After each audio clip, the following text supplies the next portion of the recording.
NDA మొదటి 3 చరణాలలోనే మొదటి 3 దశల్లోనే విజయ రథము అత్యంత వేగవంతంగా ప్రయాణం చేస్తున్నది. రెండవ విషయం, కాంగ్రెస్ తన సీట్లు ఎక్కడెక్కడ గెలుస్తుందా అని భూతద్దం పెట్టి చూసేటటువంటి పరిస్థితి వచ్చింది. నేడు తెలంగాణలో మీ ఉత్సాహము, మీ ఆశీర్వాదము చాలా అద్భుతంగా ఉంది. నేను మరొక్క మాట చెప్పదలుచుకున్నాను. 4వ చరణం పూర్తయ్యేసరికి కాంగ్రెస్ తన సీట్లను భూతద్దంతో వెతికితే దొరకవు. దానికోసము మైక్రోస్కోప్ కావలసి ఉంది. साथियों, मेरे लिए और बीजेपी के लिए वारंगल हमेशा से बहुत खास रहा है। 40 साल पहले जब बीजेपी के 2 एमपी थे, उनमें से एक सांसद, एक एमपी हनुमकोंडा से ही थे। बीजेपी आपका ये आशीर्वाद इसने कभी नहीं भूल सकती। जब भी कोई मुश्किल आई है, वारंगल के लोगों ने हमेशा बीजेपी का साथ दिया है और इसलिए बीजेपी वारंगल को बीआरएस और कांग्रेस के शिकंजे से बाहर निकालने में कोई कसर बाकी नहीं छोड़ेगी। మిత్రులారా, నా దృష్టిలో వరంగల్ చాలా ముఖ్యమైనటువంటి ప్రధానమైనటువంటి చోటు. ఎందుకంటే 40 సంవత్సరాల క్రితము బీజేపీకి ఇద్దరే ఎంపీలు ఉన్నప్పుడు అందులో ఒకరు మన హనుమకొండ నుంచి మన కీర్తిశేషులు జంగారెడ్డి గారు. బీజేపీ మీ యొక్క ఈ అభిమానాన్ని, ఆశీర్వాదాన్ని, స్నేహాన్ని ఎప్పటికీ మరిచిపోలేదు. మాకు ఎప్పుడు కష్టం వచ్చినా వరంగల్ ప్రజానీకం మా వెన్నంటి నిలిచారు. అందుకే బీజేపీ వరంగల్లో బీఆర్ఎస్ కాంగ్రెస్ యొక్క ఇనప గుప్పటి నుంచి వరంగల్ని బయటకు తీసేందుకు సర్వ ప్రయత్నాలను చేయబోతోంది. साथियों, आज आप सबके सामने विकसित भारत, विकसित तेलंगाना का सपना है। आप चाहते हैं ना कि भारत विकसित बने?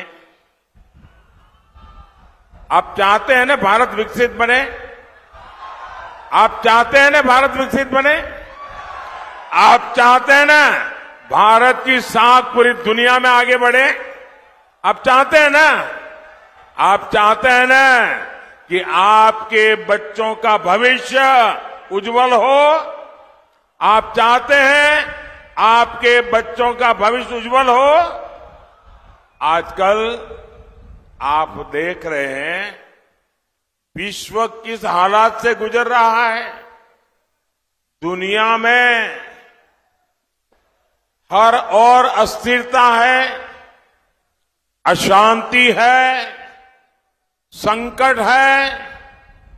ऐसे में क्या देश की कमान गलत हाथों में दी जा सकती है? इसलिए ही देश कह रहा है, फिर एक बार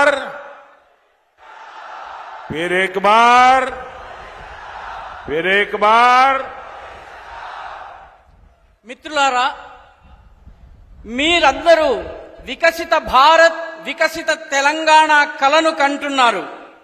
మీరందరూ భారతదేశం అభివృద్ధి చెందాలని కోరుకుంటున్నారా? మీరు భారతదేశం యొక్క ప్రతిష్ట ప్రపంచమంతా వ్యాప్తం కావాలని కోరుకుంటున్నారా? అదేవిధంగా మీ పిల్లల భవిష్యత్తు ఉజ్వలంగా ఉండాలని మీరు కోరుకుంటున్నారా? ఈ రోజుల్లో ప్రస్తుత పరిస్థితుల్లో మీరు చూస్తున్నారు ప్రపంచం ఎలాంటి పరిస్థితుల్లోంచి వెళ్తోందో. ప్రపంచమంతటా అస్థిరత, అశాంతి, భయాందోళనలు, విపత్తులు ఉన్నాయి. ఇలాంటి పరిస్థితుల్లో దేశం యొక్క కార్యభారము, దేశం యొక్క పూర్తి శక్తి తప్పుడు చేతుల్లోకి వెళ్ళకూడదు. అందుకే దేశం ఏమంటోందంటే అబ్ కీ బార్ మోదీ సర్కార్ అంటోంది. साथियों, 10 साल पहले की कांग्रेस की केंद्र सरकार कोई उसके पापों को भूल नहीं सकता। हर कुछ दिन में हजारों करोड़ रुपए का नया घोटाला सामने आ जाता था। देश के बड़े बड़े शहरों में सीरियल बम ब्लास्ट होते थे। जहां कांग्रेस आई वहां प्रॉब्लम लाई। देश यही देख रहा था। इस बार तो इंडी अलायंस 5 साल 5 पीएम का फॉर्मूला लेकर आई है। आप कल्पना करिए, इन्हें सत्ता मिली तो ये देश का क्या हाल करेंगे। हर वर्ष एक नया पीएम, दूसरे साल दूसरा पीएम, तीसरे साल तीसरा पीएम, ये देश का भला कर सकते हैं क्या? మిత్రులారా, 10 సంవత్సరాలకు కాంగ్రెస్ ప్రభుత్వము ఏ రకమైన పాపాలు చేసిందో మీరెవరూ మర్చిపోలేరు. గత ప్రతి 4 రోజులకి వేల కోట్ల రూపాయల కుంభకోణాలు, అవినీతి స్కాములు బయటపడుతూ ఉండేవి. దేశంలోని పెద్ద పెద్ద పట్టణాల్లో వరుస బాంబు పేలుళ్లు సంభవించేవి. కాంగ్రెస్ వచ్చిందంటే సమస్యలు వచ్చేవి. దేశం దీన్నే చూస్తూ వచ్చింది. ఈసారి ఇండి అలయన్స్ 5 సంవత్సరాలలో 5గురు ప్రధానమంత్రుల్ని తీసుకొస్తామని చెబుతోంది. మీరొక్కసారి ఊహించండి. రోజుకొక ప్రధానమంత్రి, మొదటి సంవత్సరం ఒక ప్రధానమంత్రి, రెండవ సంవత్సరం ఒక ప్రధానమంత్రి, మూడవ సంవత్సరం ఒక ప్రధానమంత్రి. ఇలాంటి ప్రభుత్వం మనకి కావాలా? ఈ దేశాన్ని అటువంటి వాళ్ళ చేతుల్లోకి మనం అప్పగిద్దామా? अच्छा, मैं एक अलग तरीके से समझाता हूं। मान लो कि हमारे वारंगल में 10 किसान इकट्ठे हो गए और 10 किसान इकट्ठे होकर के उन्होंने किसी को बुलाया जो जमीन में पानी कहां है उसकी खोज करने वाले को, और 10 किसानों ने पूछा कि भाई हम 10 खेतों के लिए पानी के लिए जमीन से पानी निकालना चाहते हैं। अब जरा हमें खोज के बताओ कि कहां पानी निकलेगा और कितना ऊंडा निकलेगा, कितना गहरा निकलेगा। तो वो जो जानकार व्यक्ति था उसने 10 के खेत देखे और कहा, देखो भाई, ये नीचे पानी तो है, लेकिन आपको 100 मीटर नीचे जाना पड़ेगा, पाइप लगानी पड़ेगी, तब जाकर के पानी निकलेगा। तो ये फिर 10 किसान मिले, उन्होंने कहा, देखो भाई, उसने कहा है कि 100 मीटर नीचे जाएंगे तो पानी निकलेगा। तो फिर उन सब ने तय किया कि ऐसा करो, हम 10 किसान हैं तो मेरे खेत में 10 मीटर का पाइप डालो। दूसरे ने कहा मेरे खेत में 10 मीटर का पाइप डालो।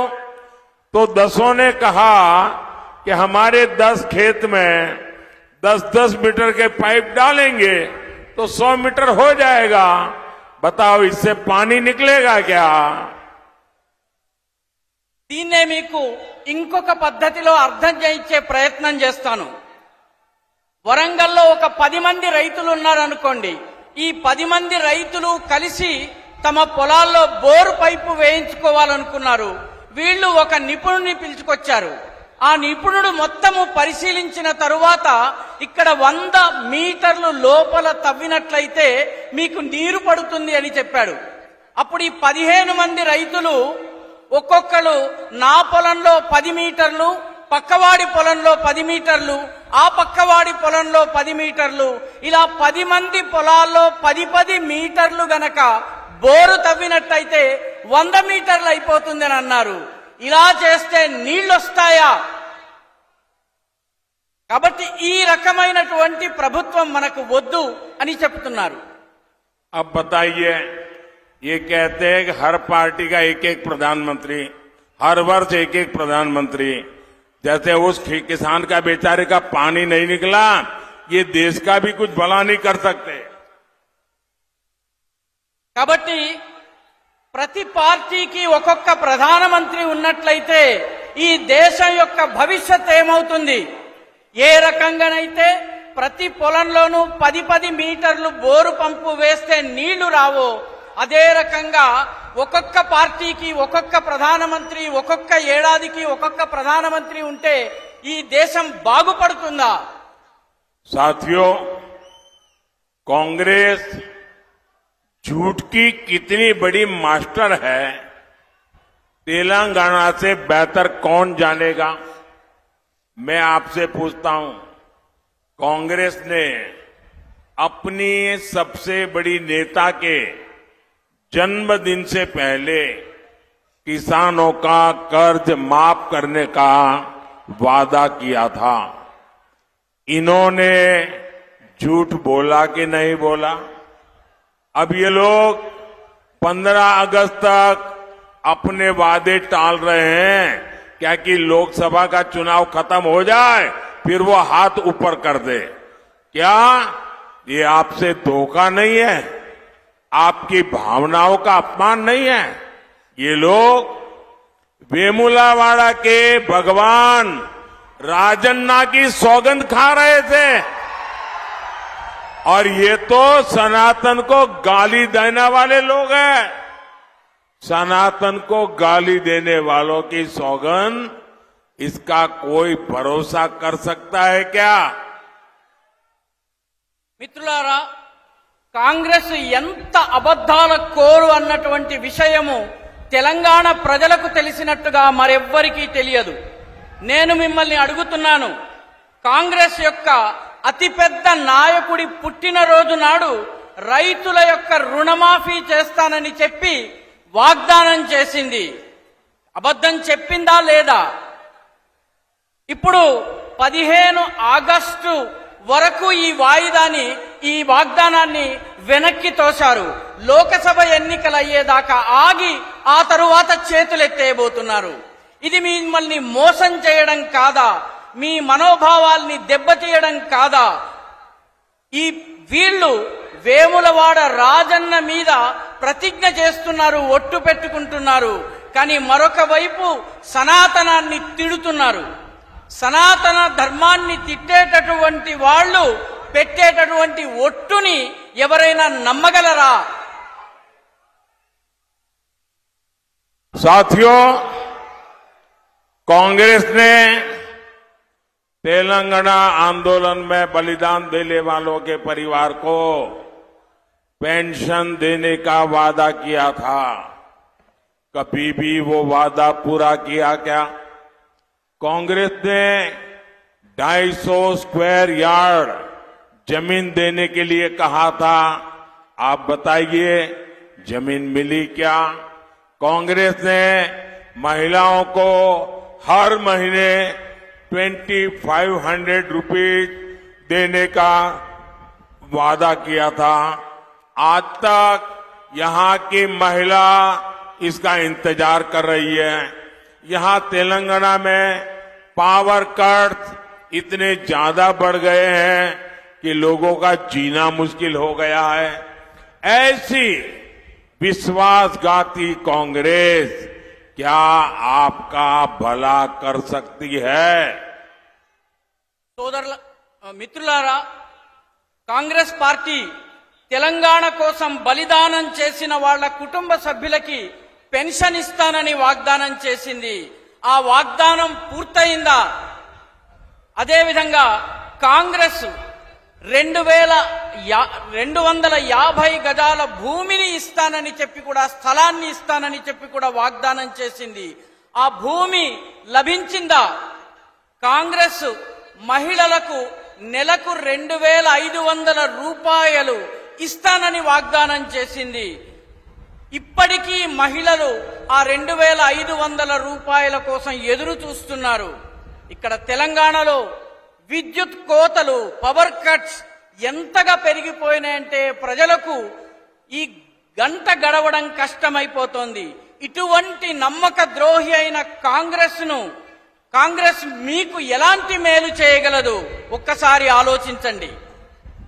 साथियों, जब से कांग्रेस आई है तेलंगाना का विकास ठप पड़ा है, सरकार का खजाना खाली हो गया है।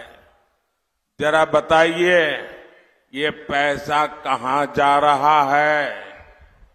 तेलंगाना की जनता का पैसा डबल आर टैक्स के नाम पर लूटा जा रहा है।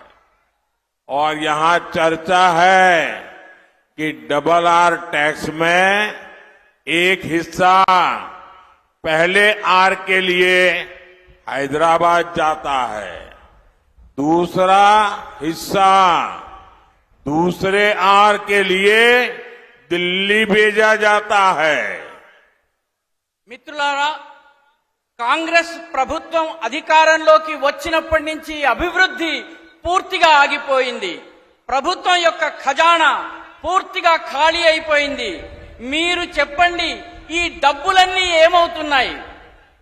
ఇక్కడ తెలంగాణలో చర్చ ఏమిటంటే డబల్ ఆర్ ట్యాక్స్ అనే పేరిట ప్రజలని దోపిడీ చేయడం జరుగుతోంది. ఈ డబల్ ఆర్ ట్యాక్స్ లోని మొదటి ఆర్ కోసము ఒక భాగం హైదరాబాద్కు వెళితే రెండవ ఆర్ కోసము ఢిల్లీకి వెళ్తోంది. कांग्रेस हो या इंडी अलायंस, ये जहां सत्ता में आए वो राज्य उनका एटीएम बन गया। अभी झारखंड से नोटों के पहाड़ निकले हैं, आपने देखा है ना। इसके पहले कांग्रेस के एक सांसद के यहां 300 करोड़ कैश निकला था, और जब मोदी इनके ब्लैक मनी, इनके करप्शन पर कार्रवाई करता है तो ये मोदी को गाली देते हैं। కాంగ్రెస్ కావచ్చు లేదా ఇండి అలయన్స్ కావచ్చు, ఈ రెండు ఏ రాష్ట్రంలో అధికారంలోకి వచ్చాయో ఆ రాష్ట్రము ఈ పార్టీల కోసం ఏటీఎంగా మారిపోతుంది. ఈ మధ్య జార్ఖండ్ లో నోట్ల కట్టల గుట్టలు బయటపడ్డాయి. దీన్ని మీరు చూసే ఉంటారు. అదేవిధంగా ఇంతకు ముందు ఒక కాంగ్రెస్ ఎంపీ గారి ఇంట్లో 300 కోట్ల రూపాయల క్యాష్ నగదు బయటపడింది. మోదీ వీళ్ల దగ్గర ఉన్నటువంటి నల్లధనాన్ని, బ్లాక్ మనీని, వీళ్ల అవినీతిని అంతం చేసేందుకు చర్యలు తీసుకుంటే వీళ్ళందరూ మోదీని విమర్శిస్తూ ఉంటారు. साथियों, कांग्रेस के लिए देश का संविधान कोई मायने नहीं रखता। बाबा साहब आम्बेडकर ने खुद कहा था कि भारत में रिलीजन के आधार पर रिजर्वेशन नहीं मिलना चाहिए। लेकिन कांग्रेस ने कर्नाटका में बीसी आरक्षण काटकर मुस्लिमों को दे दिया है। यही कोशिश इन्होंने संयुक्त आंध्र प्रदेश में भी की थी, लेकिन तब हाईकोर्ट ने उस पर रोक लगा दी थी। ये बात कांग्रेस को खटक रही है, इसलिए ये कांग्रेस कानून बनाकर एससी, एसटी, ओबीसी इनका आरक्षण हटाकर अपने वोट बैंक मुसलमानों को देना चाहते हैं। जितना आरक्षण आज एससी, एसटी, ओबीसी को मिलता है वो खत्म करके इंडी अलायंस पूरा का पूरा रिजर्वेशन मुसलमानों को देना चाहती है। मैं जरा आपसे पूछना चाहता हूं, क्या आप ये लूट होने देंगे? ये आपका आरक्षण लूट लेंगे, आप देखते रहेंगे? మిత్రులారా, కాంగ్రెస్ దృష్టిలో ఈ దేశపు రాజ్యాంగానికి ఎలాంటి విలువ లేదు. బాబాసాహెబ్ అంబేద్కర్ స్వయంగా మతం ఆధారంగా రిజర్వేషన్లు ఇవ్వకూడదని చాలా స్పష్టంగా చెప్పారు. కానీ కాంగ్రెస్ కర్ణాటకలో వెనకబడిన తరగతులు అంటే బీసీల రిజర్వేషన్ను కత్తిరించి ముస్లింలకు ఇచ్చింది. ఇదే ప్రయత్నము అవిభక్త ఆంధ్రప్రదేశ్లో కూడా చేయడం జరిగింది. కానీ హైకోర్టు దీనిని నిలువరించింది, నిలిపివేసింది. దీన్ని కాంగ్రెస్ ప్రభుత్వం సహించలేకపోతోంది. అందుకే చట్టాన్ని చేసైనా సరే షెడ్యూల్డ్ కులాలు, షెడ్యూల్డ్ తరగతులు, ఓబీసీలకు సంబంధించిన రిజర్వేషన్ను తొలగించి తమ ఓట్ బ్యాంక్ అయినటువంటి ముస్లింలకు ఇవ్వాలని అనుకుంటోంది. ఎంత రిజర్వేషన్ అయితే ఎస్సీ, ఎస్టీ, ఓబీసీలకు లభిస్తుందో దానిని పూర్తిగా నిలుపు చేయాలని చెప్పి ఇండి అలయన్స్ మొత్తము దేశంలో ఉన్నటువంటి రిజర్వేషన్ అంతా కూడాను ముస్లింలకు ఇవ్వాలని ప్రయత్నిస్తున్నది. మీరు ఇలా జరగనిస్తారా? రిజర్వేషన్లను తొలగించటాన్ని మీరు అంగీకరిస్తారా? ये कांग्रेस वालों को पहचानो। ये एससी, एसटी, बीसी उसका आरक्षण मुसलमान को देने को तो तैयार है, लेकिन मेरा माड़ीगा समाज वो अपने अधिकारों की लड़ाई लड़ रहा है, उसको न्याय देने को तैयार नहीं। मेरा छोटा भाई कृष्णा आज यहां मौजूद है और माड़ीगा समाज के अन्याय को दूर करने के लिए ये मोदी ने वादा किया है, असेंबली में किया था। मैं भूल नहीं जाऊंगा, मैं इसे पूरा करके रहूंगा।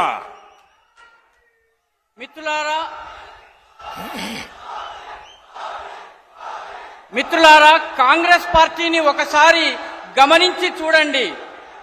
ఎస్సీలు, ఎస్టీలు, ఓబీసీలకు చెందినటువంటి రిజర్వేషన్లు ముస్లింలకు ఇవ్వడానికైతే ముందుకొస్తోంది కానీ నా మాదిగ సోదరులకు రిజర్వేషన్ ఇచ్చేటటువంటి విషయంలో మాత్రం వెనకడుగు వేస్తోంది.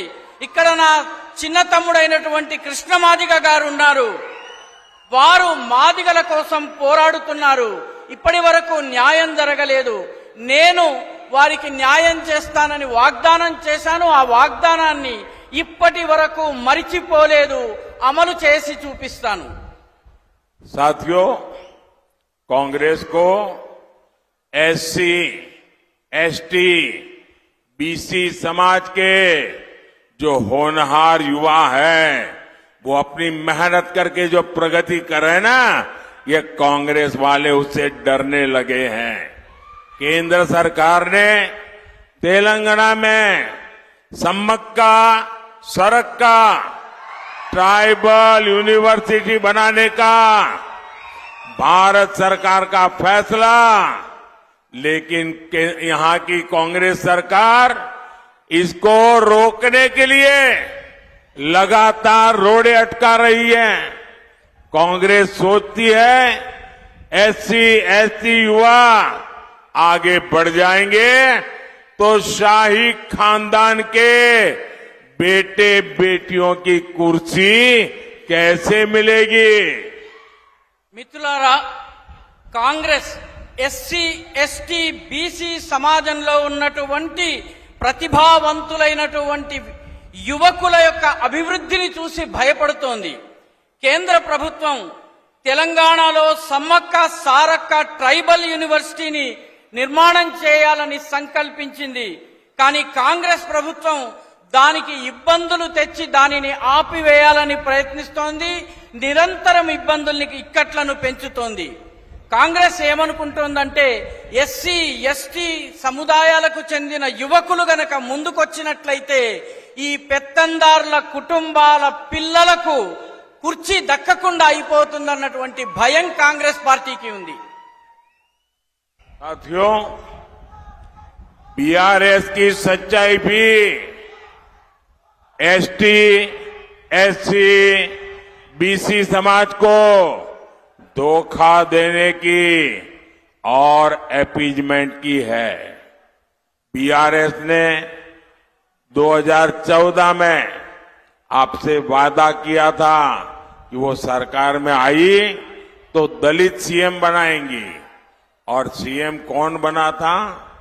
बीआरएस ने यहां दलित बंधु स्कीम के नाम पर भी आपका भरोसा तोड़ा, और यही बीआरएस है जिसने अपनी अपीजमेंट पॉलिटिक्स को आगे बढ़ाते हुए मुस्लिम आईटी पार्क बनाने की बात कही थी।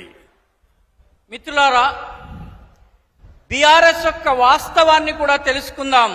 ఎస్సీలు, షెడ్యూల్డ్ కులాలు, షెడ్యూల్డ్ తరగతులు, ఎస్టీలు, అదేవిధంగా బీసీ సమాజానికి మోసం చేయడము, బుజ్జగింపు రాజకీయాలే బీఆర్ఎస్ యొక్క రాజకీయాలు. 2014లో అధికారంలోకి వస్తే ఒక దళితుణ్ణి ముఖ్యమంత్రిగా చేస్తామని వాగ్దానం చేశారు. కానీ ఈ ముఖ్యమంత్రి ఎవరయ్యారు? బీఆర్ఎస్ దళిత బంధు స్కీమ్ పేరిట కూడా మిమ్మల్ని, మీ నమ్మకాన్ని వమ్ము చేసింది. అంతేకాదు, ఇదే బీఆర్ఎస్ ఇదే బుజ్జగింపు రాజకీయాల్లో భాగంగా, మైనారిటీ బుజ్జగింపు రాజకీయాల్లో భాగంగా ముందుకు వెళుతూ కేవలం ముస్లిముల కోసము ఐటీ పార్కులను ఏర్పాటు చేస్తామని కూడా ప్రకటించింది. ये हमारा कल्चर देखिए, हमें 14 में आपने सेवा करने का मौका दिया तो हमने सबसे पहले राष्ट्रपति बनाए रामनाथ कोविंद जी, एक दलित को। हमें 2019 में दूसरी बार मौका मिला तो हमने राष्ट्रपति के रूप में आदिवासी बेटी को देश के राष्ट्रपति के रूप में द्रौपदी मुर्मू जी को पसंद किया, और कांग्रेस ने इसका भरपूर विरोध किया। మిత్రులారా, అదే మా సంస్కృతిని చూడండి. 2014లో మేము తొలిసారి అధికారంలోకి రాగానే 2014లో రామ్నాథ్ కోవింద్ ఒక దళిత సమాజానికి చెందినటువంటి నేతను ఈ దేశపు రాష్ట్రపతిగా చేశాము. 2019లో ఆదివాసీ సముదాయానికి చెందినటువంటి ద్రౌపది ముర్ము గారిని దేశపు రాష్ట్రపతిగా చేశాము. కాంగ్రెస్ ఈ రెండిటిని వ్యతిరేకించింది. साथियों, मैं बहुत सोच रहा था कि द्रौपदी जी, जिनकी बहुत अच्छी प्रतिष्ठा है, आदिवासी समाज की एक प्रतिष्ठित बेटी है, उसको हम राष्ट्रपति बना रहे हैं, तो कांग्रेस उनको हराने के लिए इतनी मेहनत क्यों कर रही है? कांग्रेस आदिवासियों को नाराज क्यों कर रही है? मैं सोचता रहता था, लेकिन मुझे समझ नहीं आता था। मुझे लगता है ठीक है, ये शाहजहां का दिमाग ऐसा है तो शायद वो द्रौपदी जी का विरोध कर रहा है, उनको चुनाव में हराने के लिए निकल पड़ा है। लेकिन मुझे आज पता चला कि ये कांग्रेस पार्टी द्रौपदी मुर्मू, जो एक आदिवासी बेटी थी, उसको हराने के लिए क्यों मैदान में उतरे थे? आज मुझे पता चला कि अमेरिका में इस शहजादे के एक अंकल रहते हैं, ये शाहजादे के अंकल वो उनको फिलोसोफर एंड गाइड है। और जैसे क्रिकेट में आजकल थर्ड एम्पायर होता है ना, कोई कंफ्यूजन हो तो थर्ड एम्पायर को पूछते हैं, और वैसे ही ये शहजादे ये थर्ड प्लेयर को कंफ्यूजन होते हैं तो सलाह लेते हैं। ये शहजादे के फिलोसोफर एंड गाइड अंकल ने बड़ा रहस्य खोला है। उसने कहा है कि जिनका चमड़ी का रंग काला होता है ये सब अफ्रीका के हैं। मतलब आप सबको, मेरे देश के अनेक लोगों को चमड़ी के रंग के आधार पर उन्होंने इतनी बड़ी गाली दे दी। तब जाकर के मुझे समझ आया कि चमड़ी का रंग देख करके उन्होंने मान लिया कि द्रौपदी मुर्मू भी अफ्रीकन है और इसलिए उनकी चमड़ी का रंग काला है तो उनको हराना चाहिए।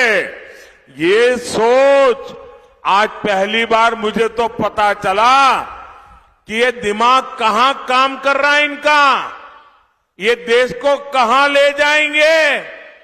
अरे चमड़ी का रंग कोई भी हो, हम तो श्री कृष्ण की पूजा करने वाले लोग हैं, जिसकी चमड़ी का रंग यहां हम सब जैसा रंग था। మిత్రులారా, నేను చాలా ఆలోచించాను. ద్రౌపది ముర్ము గారిని ఇంత సుప్రతిష్ఠితమైనటువంటి ఆదివాసీ సముదాయానికి చెందినటువంటి ద్రౌపది ముర్ము గారిని కాంగ్రెస్ పార్టీ ఇంత తీవ్రంగా ఎందుకు వ్యతిరేకించింది? మొత్తము ఆదివాసీ సముదాయపు వ్యతిరేకత వచ్చినా కూడా లెక్క చేయకుండా ఆమెను ఎందుకు వ్యతిరేకించింది అన్నది ఎంత ఆలోచించినా అర్థం కాలేదు. చివరికి నాకు ఇప్పుడు అర్థమవుతున్నది ఏమిటంటే, ద్రౌపది ముర్ము గారి చర్మపు రంగు నలుపు. ఇక్కడ ఉన్నటువంటి రాజకుమారుడికి అమెరికాలో ఒక ఫ్రెండ్, ఫిలాసఫరు, గైడ్ అంటే మిత్రుడు, సఖుడు, మార్గదర్శి ఉన్నారు.